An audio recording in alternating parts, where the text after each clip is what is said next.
joining us today. Would the clerk please take the attendance? Representatives Miller, Here. Pice, Stone, Here. Young, Here. Kofia, She just stepped out, but. Evendorf, Fitzgerald. Here.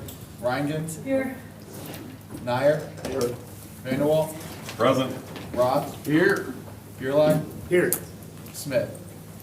Madam Chair, you have a quorum. Okay, wonderful. Representative Young moves to adopt the minutes from June 7th. We will now hear a presentation from Dr. Tyler from the Michigan State University Extension. Please come up, and you're already sitting, so introduce yourselves. And again, members, please hold your questions until the end. Yeah, so, it's an honor to be here, and I want to thank Representative Miller, for the invitation. I do represent MSU Extension, which is the outreach arm of the university. Just to tell you a little bit about my background, I think I've met some of you all before, but actually, I'm from the state of Kentucky. I actually started an extension at Kentucky at the age of 18 as an intern. And I'm proud to announce today we do have an intern as well from North Carolina Agricultural and Technical University that's here to my left, and his name is Terrence. So he will be interning with us for the summer, so showing him some Michigan love at this moment. But as you think about, being afar, and being able to really see the breadth and the depth of MSU Extension, is something that I've always admired from the state of Kentucky. And the reason being is that Michigan, the state, has really invested in Michigan State University Extension prior to the national legislation. If you think about it, we've been doing this work for over 110 years. And the state, nationally, federal legislation didn't go into effect until the Smith-Lever into 1914, but we established Michigan State University Extension in 1912. So that speaks to what we've been doing for over 110 years. In addition to that, as we talk about MSU Extension, our roots are in ag, right? And to me, it speaks really to who we are as a state. Michigan State Extension and my colleagues, we have over 600 professionals throughout the state. And we do programming within four different institutes. As you can see here, we're divided into districts, 14 districts in which we do our programming. We have folks, but also our 4 programming is within 4 institutes. As we think about, in particular, from an agricultural standpoint, we have our Agriculture and Agribusiness Institute, which focuses on, ensuring, competency amongst our farmers, every aspect of agriculture in terms of our commodities, but also from a perspective of food safety, food security, food systems, mental health, food, and also agribusiness, supporting the agribusiness within our particular state. As you think about in terms of our Children and Youth Institute, we have programming from ages 6 to 19. As we talk about developing the next generation of individuals, 4-H and youth development, Children and Youth Institute stands above in terms of doing that. As we think about, our local communities, strengthening local leadership, we have our Community Food and Environment Institute, which also focuses on entrepreneurship, working with small businesses. And last but certainly not least, we have our Health and Nutrition Institute, which works on food safety, which works on mental health, which works on foodborne illnesses, all those different things to make sure we have a healthy society and also a healthy state of Michigan. In particular, as we think about our industries in the state, our folks support areas in the areas of dairy, pork, beef, poultry, equine animal industries, and also our major row crops as well. We have corn, soybeans, wheat, dry beans, and sugar beets, and also includes our specialty crops as well in fruit, vegetables, greenhouse, and nursery segments. We understand, at Michigan State University Extension that the agriculture system contributes over $104.7 billion annually in direct, indirect, or induced economic activity per year, and that equates to around 805,000 jobs, or 17% of the total employment in the state of Michigan. In addition to that, as you think about, our Agriculture and Agribusiness Institute within Extension, we collaborate with our research partners. So we bring the science and expertise for unbiased information and put it in a translational form so our folks can do their jobs in terms of better communities, better families, and also better businesses. In particular, if you think about, our Project Green, which you all support, which is generating research and extension to meet the environmental and economic needs, we, in particular, $2.5 billion worth of economic impact on the state of Michigan and the existence of this program for more than 20 years. In addition to that, you all have supported the Michigan Alliance for Animal Agriculture. And since its inception in 2014, this has generated $10 for every dollar in return into that. And these funds are graciously provided by the state of Michigan, are critical for both research and extension and doing what we do. So again, as we think about, in particular, our ag focus, and MSU Extension. It's around farm profitability and viability. It's around animal and plant health. It's around agriculture adaptation to climate change and weather variability. And also, last but certainly not least, is really the focus on the people within this field. As we think about it from a farm and profitability standpoint, and viability, it's really ensuring our work with farmers to make sure that they're efficient, profitable, and sustainable in what they do. And that means judiciously using water and fertilizer as well, and also while protecting the environment, which is a huge emphasis in terms of MSU Extension. We have ongoing farm and field educational days that help farmers improve their management techniques in both plant and animal industries. In addition to that, we help our folks in terms of accessing new markets, and keep them updated in terms of the markets. MSU Extension helps our farmers improve their food safety practices while marketing, these crops such as fruits and vegetables, and educating people, and eliminating residues of animal products and providing safe meat, milk, and eggs. We also have a history of helping farmers become profitable through good management practices. In particular, this keeps maintaining business records, tax management, and providing financial summaries to determine profits and losses, which is really important to ensure they have a return on their investments. Our educators, which are people on the grassroots levels, they provide budget tools to aid our producers in decision-making and input cost management, expansion, and also in determine, which emphasis on which Farm Bill programs to choose. The next area we really focus on is what we call our animal and plant health. As you think about animal and plant health, it's essential for a healthy human population. In particular, we help farmers obtain timely diagnosis and treatments in regard to diseases and pests. Before they overwhelm, whether it be a community, whether they overwhelm a farm, or whether a particular our state. Our education staff members have extensive training around pests. They make preliminary diagnosis and begin mitigation strategies. For necessary training so farms can implement biosecurity and management practices that dramatically reduce the incident rate of disease, infestation, or injury. In addition to that, we're updated on our latest technology in terms of how the management strategies can reduce the use of medications and chemicals to improve animal and plant viability. And again, this improves programs around antibiotic use in livestock, and we provide training on improved animal handling and housing methods to improve animal welfare. Again, as we talk about, in particular, one program is we have is our integrated pest management work. And this is how we judicially determine how to reduce the use of chemicals and antibiotics on farms, including how to educate pesticide users on minimizing harm to susceptible and important insect groups. We also have ongoing work regarding pollinator habitats. And it's an initiative that includes education of when and where to spray to reduce pollinator harm. A unique program that we have, when we think about supporting all aspects and types of agriculture, is what we call our emergency response to the accidents involving livestock. And this is our first responders to traffic accidents as well as trained in helping people. So for example, again, how do you handle livestock that may be hurt or maybe become loose at the scene of an accident? Not only do we have trained people in terms of first responders, but we actually, train people how to safely move animals to safety. And we have 3 stock trailers that are strategically placed in Jackson, Branch, and Otsego counties with equipment needed to contain these animals and euthanize injured animals as quickly and painlessly as possible. So our hope is that within the next 5 years or so to continue to grow this program and have these stations located even further throughout the state. And again, as we think about the hundreds of thousands of bees that are moved from southern states, to different districts, to pollinate high-value crops like apples and peaches, but accidents are a thing, and we want to be able to prepare for these accidents that happen. So as we talk about, agriculture adaptation to climate change or other area of emphasis, it's a long-held truth that MSU really takes this seriously. With increasing climate variability, it causes severe weather events and longer periods of drought and increasing length of the growing season. And farmers need to really adapt to this, as you can see, and address these challenges going forward. And again, as we think about that in particular, we embrace what we call the right place, right time, right source, and right rate. And this is our ongoing work to emphasize the importance of routine soil sampling to determine the variable rate fertilizer application, the recommendations for fertilizer application for existing research, to better understand the crop nutrient needs, application, and timing.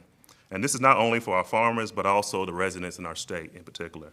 Again, our consumer horticulture program teaches residents and and other individuals appropriate methods to determine what fertilizers that may or may not be appropriate or necessary and under the right conditions. This further improves our sustainability of residential lawns and gardens across the state. So as you can see, our work not only works with producers, but also residential communities as well. Again, as we talk about nutrients, right, so we are central to improving nutrient utilization is understanding the importance of soil health. So we've been, more than 10 years, we've been developing programs to help farmers adapt to climate change and variability. And our cornerstone of this work is our programming on this soil health.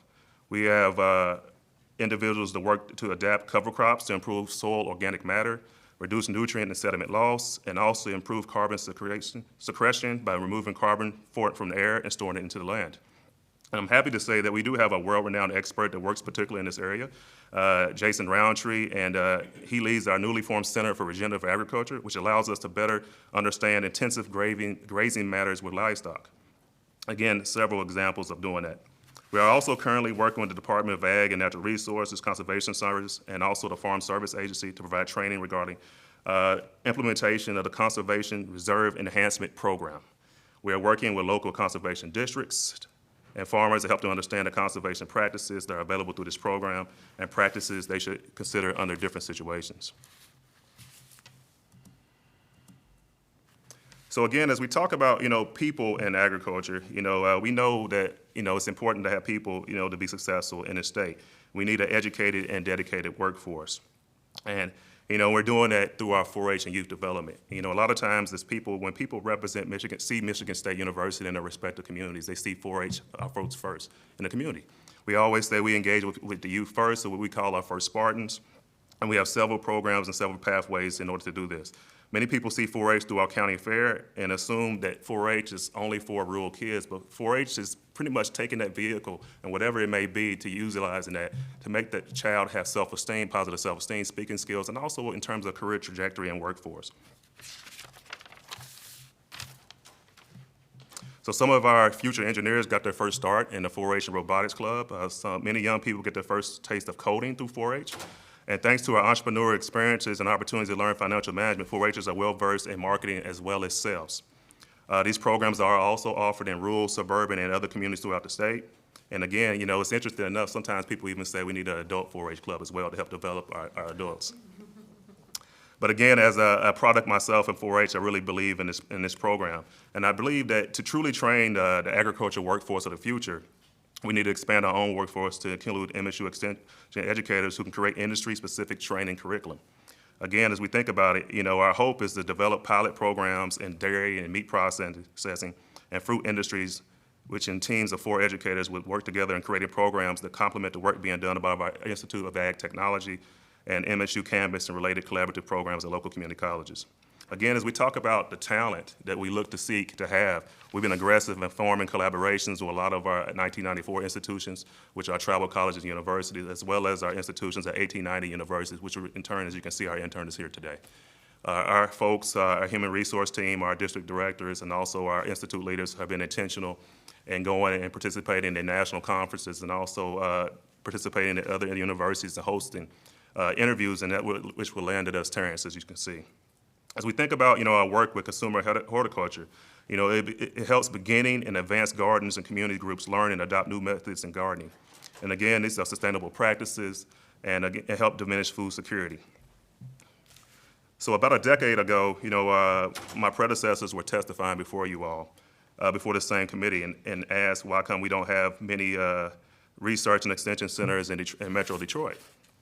And that idea led to what we call the Detroit Partnership for Food Learning and Innovation.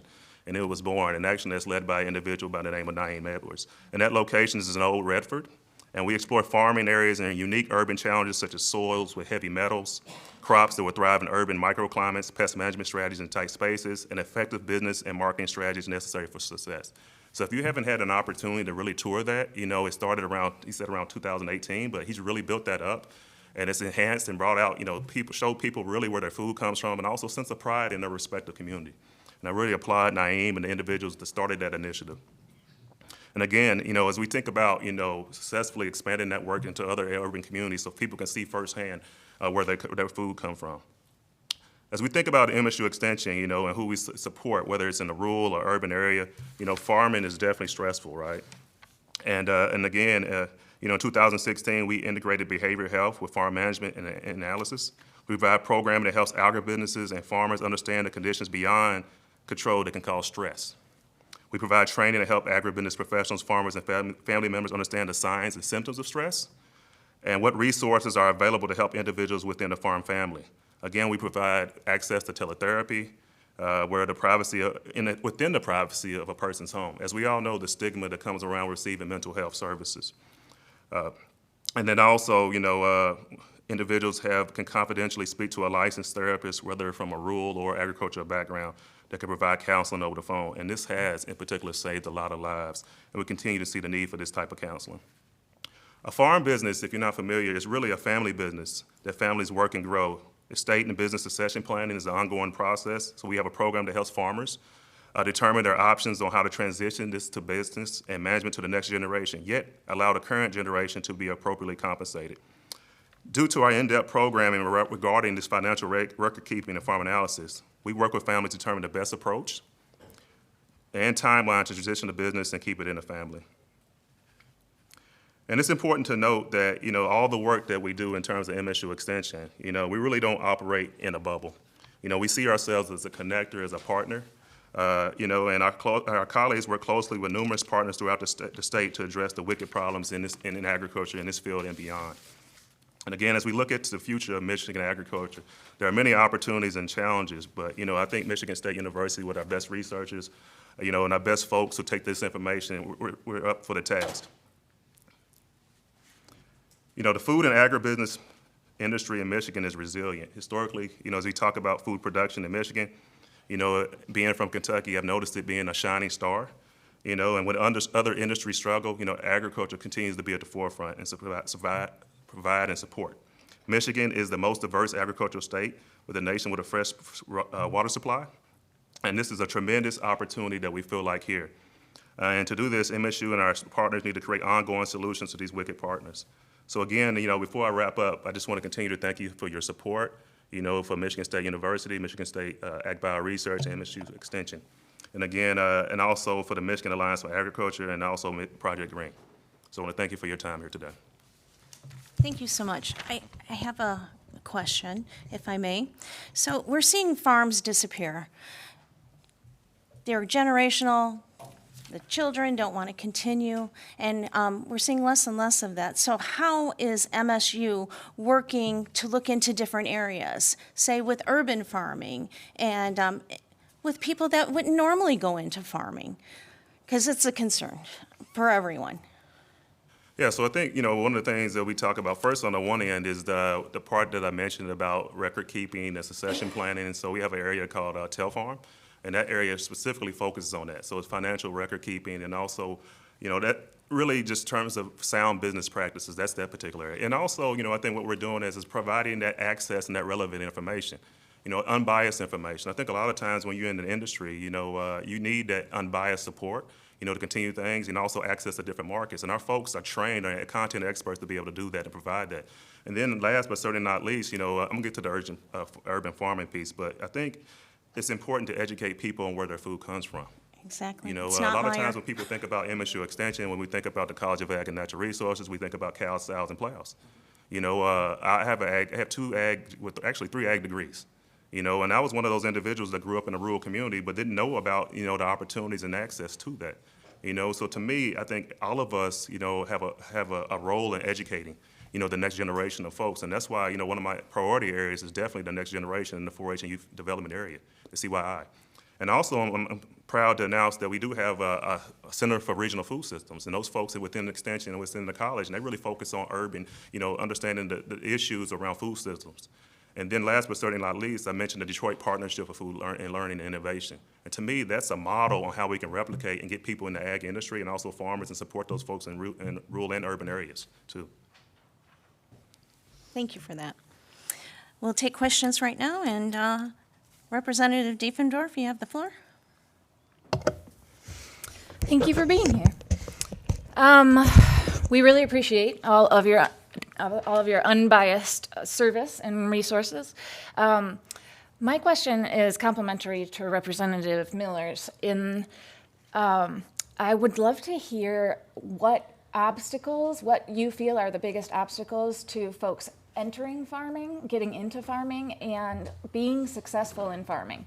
We know farming is a small business like anything else, and folks who are more likely to experience discrimination have difficulty both getting into it and also staying in the industry. Do you have programs that help recruit folks? And I know you have programs to support them along the way, but specifically help them stay in business. Yeah, so one of the things, as you mentioned, first let me say that MSU Extension works with farmers of all sizes. I think a lot of times, and I say success is the sum of small, consistent steps. And I think a lot of times, it's encouraging. So we have folks located strategic throughout the state, that are content experts in their area. And to me, it's once you get started, it's having that support system there and understanding that Michigan State University Extension and other areas as well is a resource, because they may not know where to go to in terms of soil health, right? Or, in terms of access to new markets, which are still some of the challenges. And so, for example, I have a colleague that actually recently that worked for Walmart, and she wanted to connect, with low income or beginning farmers to have an avenue in which to sell their produce. So to me, it's providing that resource, providing that access, and that's what we're trying to do, or what we're doing and continue to do in the MSU Extension. In Kentucky, I lived right around the block for MSU Extension office. And growing up, we didn't utilize it. And to me, I want to eliminate that. I want to elevate, scale up, and scale out who we are and what we do to all populations within the state. And then also, once people start to know, where their food comes from, and understand the importance of being local, being Michigan, Michigan proud, people will invest in that as well in their local communities. So again, other states have a lot of programs that focus on limited resource farmers in addition to that. And the good thing about Extension is that we have a network all across the country that we lean into, and we learn from people into doing that. But most importantly for me is I see one of the barriers is maybe it's land, it's lack of knowledge, and we have folks that specialize, and help people in each of those areas. Thank you. Representative Nyer. Thank you, Madam Chair. I have two questions, if I may. You may.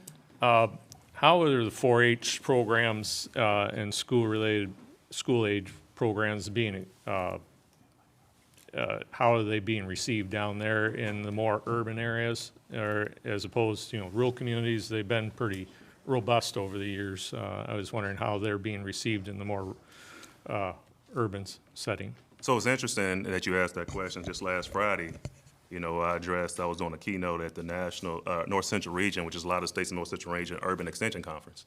And we talked about, the whole stigma about urban, right? And I think to me, it's hiring folks, and we're being strategic in hiring folks that come from those respective communities that can receive that, but also partner with other areas as well. So, we have a lot of folks that are getting involved, that have been involved in that, and see the results and the fruit of that labor. And to me, I think there's a huge amount of opportunity that are untapped there. We just recently did a lot of listening sessions throughout the state, and one particular was in the area of Detroit.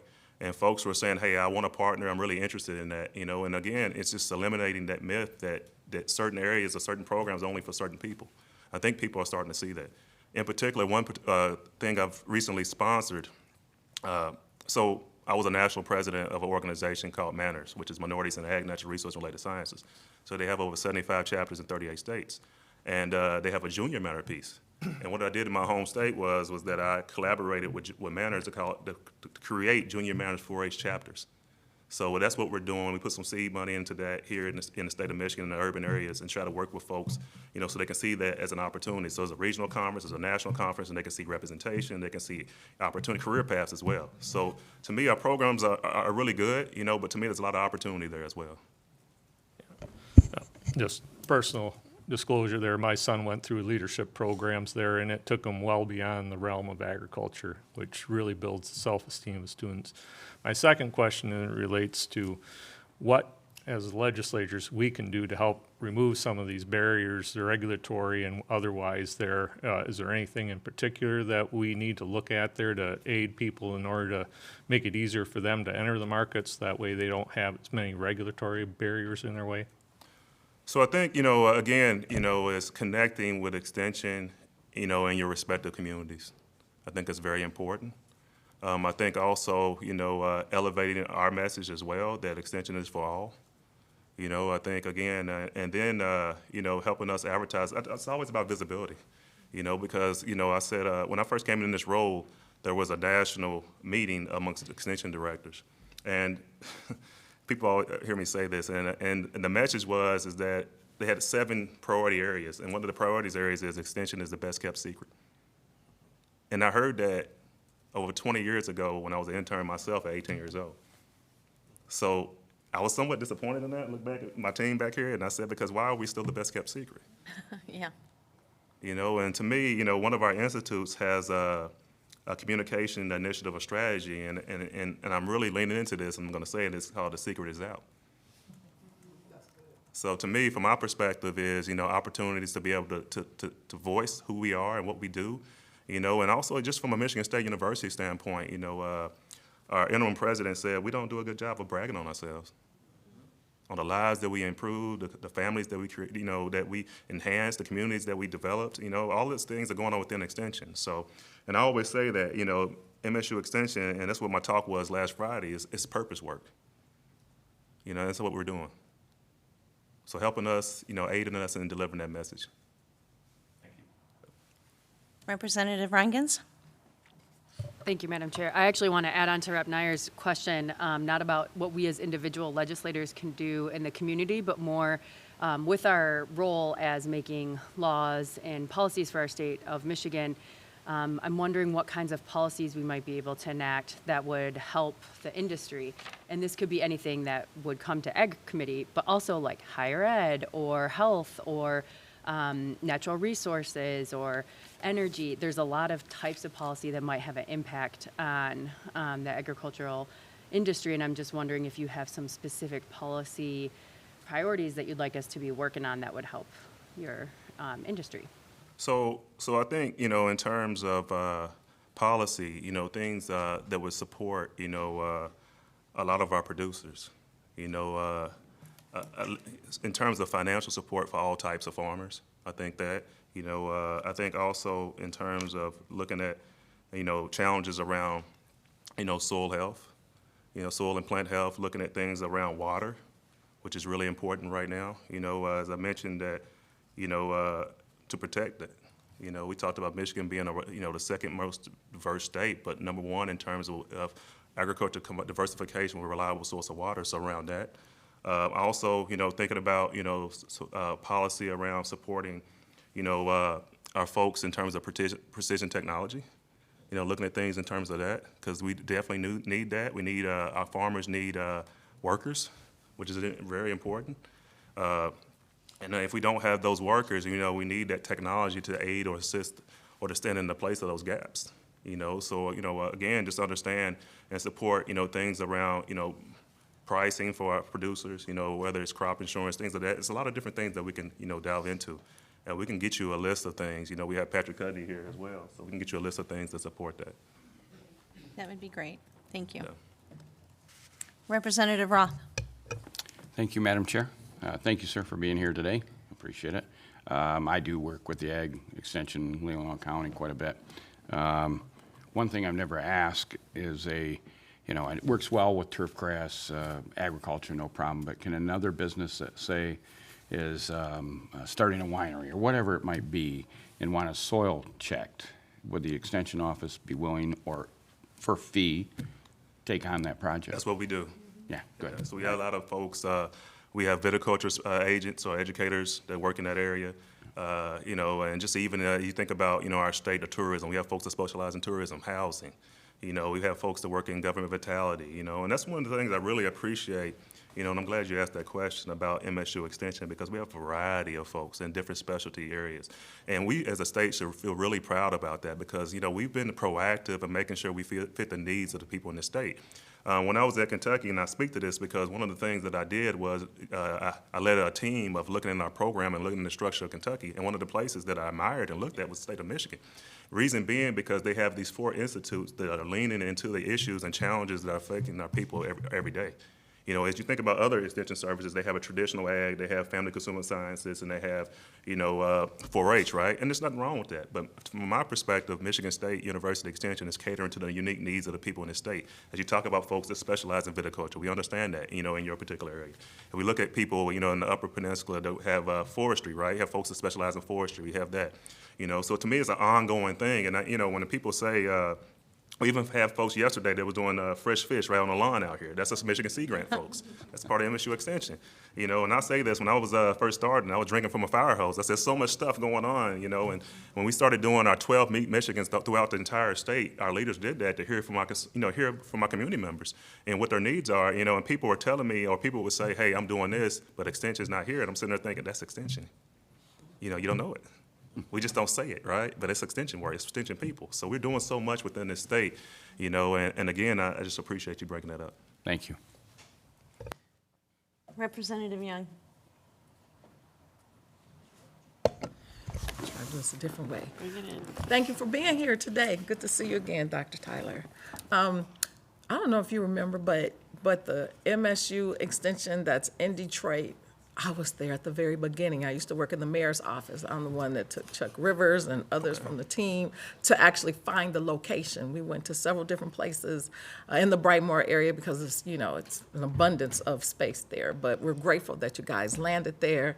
I know Naeem very, very well. I've known him for years. He's doing an amazing job keeping the community connected.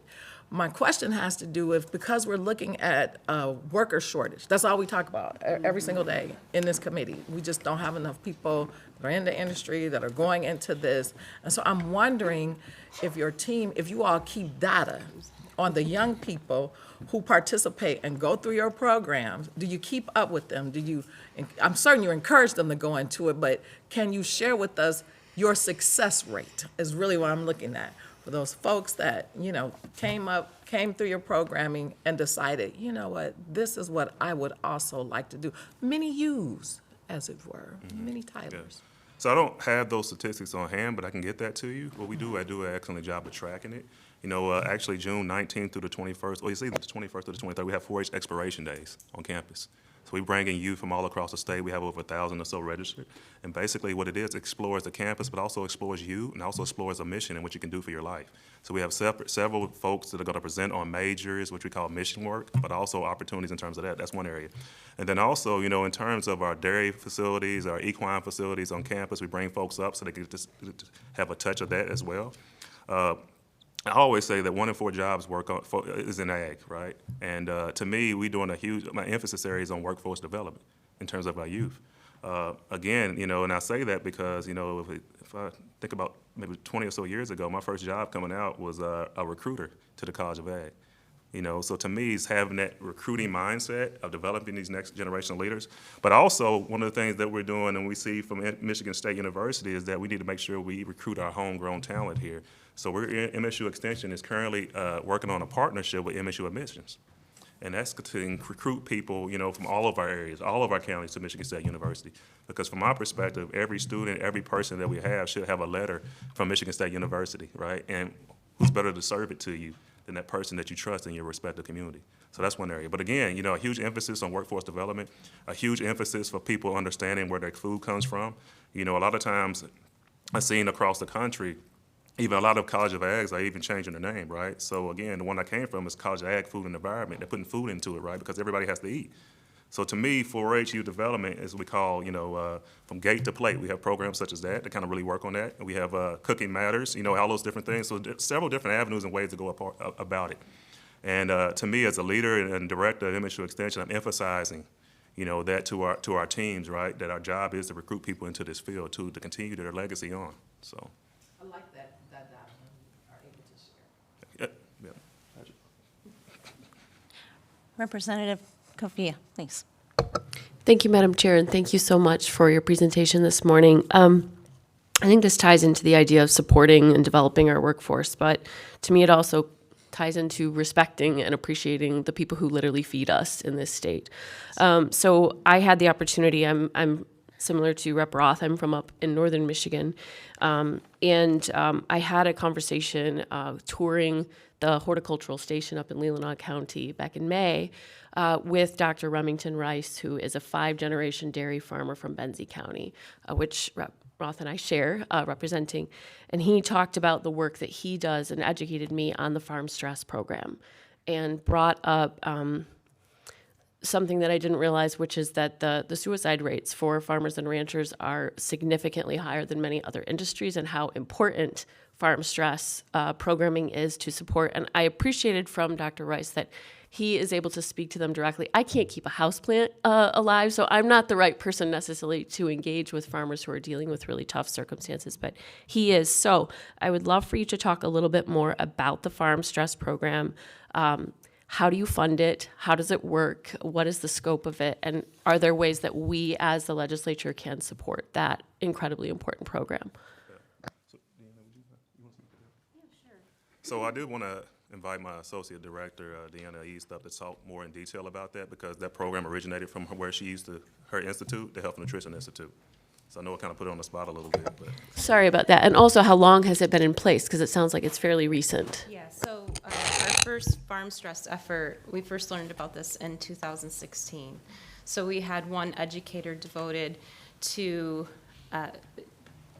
we have social emotional programming. So it started at that level, but as we started to learn more, we realized we really needed to delve into mental health first aid. So working with those who are around that farmer, that support system for the individual farmers, so farm workers and family members, to identify some of those stressors and to be able to say, okay, you know, this is how you talk to a person who's dealing with a tremendous amount of stress. And then it evolved from there to a partnership with our Agriculture and Agribusiness Institute. So it was not just the mental health first aid, but then we specifically also worked with the farmer, and in a variety of ways. One, dealing with that, identifying what those stressors are, and then two, also having our business management, our farm business management staff working closely to kind of say, okay, what are maybe some of those things that we can support you and educate you on, so that there is some support in terms of farm business management practices and thinking of succession planning.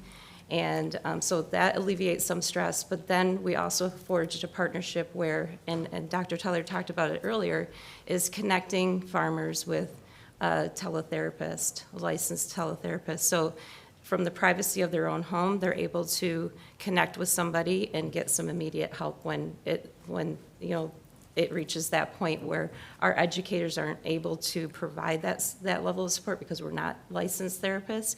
But we did forge that partnership to do that more advanced level.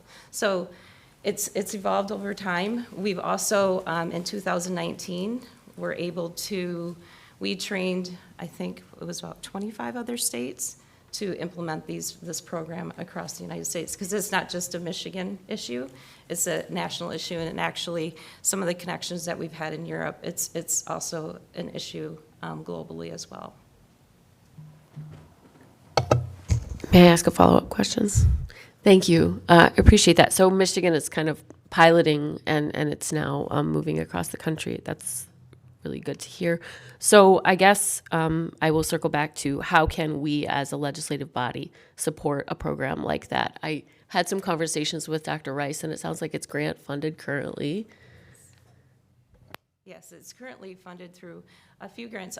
One of them is through, I believe it's MDARD, yeah, through MDARD.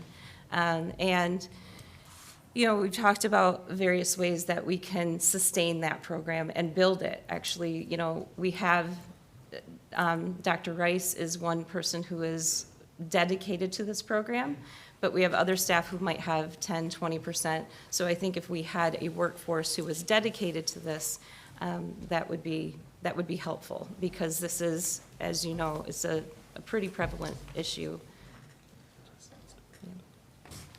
Representative Fitzgerald will wrap up. Thank you. First, I have a long history and some family friends who are engaged with Michigan State Extension. So thank you so much for all that you do for our agricultural community and its stewards. One question that I have, though, with regard to the workforce management, right? We understand that we have attraction issues, we have retention issues, and Michigan's climate is one where we really have single yield crops, right? It's not 2 cycles like we might get in Iowa or Kansas or other place. And so I just wonder about, with the attraction piece, are we looking at outside of Michigan persons, you know, those in Ohio or those in New York who may wish to come here versus developing our own workforce within the state? And what challenges do we have in terms of, I'm talking about our climate, the crops that we produce. We have diversity, which, I mean, that is clearly a strength of ours, depending on whether or not you're in fruit or you're in legumes or what have you. But I want to understand what challenges we have of attracting additional agricultural professionals to the state based on our climate. Do we have that? I wouldn't say based on, you know, the climate, because again, we have over 300 different commodities. You know, I think, you know, and if you look at, in particular, I can speak to MSU's extensions workforce. We have people from all across the country, all across the world, really. You know, and to me, you know, we do an excellent job, you know, of developing those folks and training those folks, but it's maintaining and retaining those folks. You know, and that's one of the things that's important, you know, in terms of our, you know, our base budget, which is important because I always say that people, you know, if you're doing a great job, people want your people, you know, and it's really tough right now to do that, you know, and my priority area really has been, you know, developing and strengthening those relationships, not only externally, but internally too. And that's in terms of compensating our folks for the work that they do and pay our folks accordingly. So a huge problem that not only MSU Extension is seeing, but Extension services across the country is in terms of just keeping your folks. You know, at the start of the pandemic, after the pandemic, we have over 100 open positions. You know, so to me, it's filling those positions, finding the best people for those positions. And again, as you talk about looking on, and that's why, you know, we have relationships with a lot of universities right now, and that's why, you know, we are enhancing and building up our intern program, you know, so we can have people here to serve people in our state. So I'd like to continue this conversation offline and outside of committee because I recognize that we've had a lot of instruction from our MEDC partners about economic development in the state, and this is clearly a catalyst for that. But that we want to be the best cold weather economy. There are other states that have large agricultural presence that still struggle with 4 seasons and single yield crops. So how are we competing against those states, though, in Colorado, in Washington, in Oregon, in New York? And how are we stacking up against that? And how can we facilitate greater growth and attraction for agricultural professionals to reside here in Michigan? So I'd love to continue that conversation. Thank you. Love to. Thank you. Thank you so much for that multifaceted presentation.